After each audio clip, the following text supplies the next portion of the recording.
కామాక్షి పరదేవత అంటే ఎవరో చెక్కిన విగ్రహం అనుకునేరేమో. అదొక పరమాద్భుతం. ఎందుకంటే విగ్రహాన్ని మొన్న మేము గోపాలకృష్ణ గారు అందరూ వెళ్ళినప్పుడు నేను అక్కడ చెప్తుంటే ఇంతలో శాస్త్రి గారు వచ్చారు, శ్రీకార్యం. వారిని నేను అడిగాను కూడా, ఏమంటే నీ చెప్పింది సత్యమేనా అంటే, అయ్యో పరమసత్యం అండది అని చెప్పారు చల్లా విశ్వనాథ శాస్త్రి గారు. ఎక్కడైనా దేవాలయంలో విగ్రహం చేస్తే కింద నుంచి రంధ్రం పెట్టి గురుజులోకి దింపుతారు, విగ్రహం కదలదిహ. ఒక్క కంచిలో ఉన్నటువంటి కామాక్షి పరదేవత విగ్రహం మాత్రం దేనికి అంటుకుని నిలబడదు. దానికి కింద ఆధారపీఠం లేదు. అమ్మవారు ఇలా ఉంటుంది, కింద ఏం ఉండదు, దేనికి తగలదావిడ, గాలిలో ఉంటుంది మూర్తి. మీరు అర్చకులు కొంచెం గట్టిగా తోస్తే కాస్త కదులుతుంది.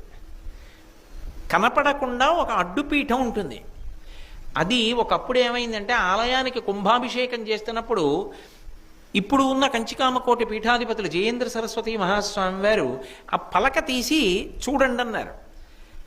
ఏమి లేదు, అమ్మవారు ఆధారం లేకుండా ఉంది, ఇలా గాలిలో తేలుతోంది విగ్రహం. ఆయన చూసి ఆశ్చర్యపోయి కొద్దిగా పైకెత్తండి అన్నారు. 4 వైపులా పట్టుకుని కొంచెం ఇలా అన్నారు. ఒక్క అరాంగుళం పైకి లేచింది అంతే. ఇలా లేచింది అంతే, కుంభవృష్టి కురిచేయడం మొదలెట్టింది కాంచీపురం అంతా. అస్సలు ఉత్తర క్షణం మీరు నన్ను నమ్మండి అంతే, నేను అంతగా కోటేశ్వరరావు గారు అబద్ధాలు ఆడాడు అని మీరు అనుకుంటే మీరు కాంచీపురం వెళ్ళి కనుక్కోండి. పోనీ కామకోటి పీఠాధిపతుల దాకా వెళ్ళలేమంటే శ్రీకార్యం చల్లా విశ్వనాథ శాస్త్రి గారు అక్కడే ఉంటారు 3వ ఇంట్లో. మీరు వెళ్ళి అడగండి విశ్వనాథ శాస్త్రి గారిని. ఒక అరంగుళం కదిలింది. కాంచీపురం అంతా కుంభవృష్టి కురిసేసింది.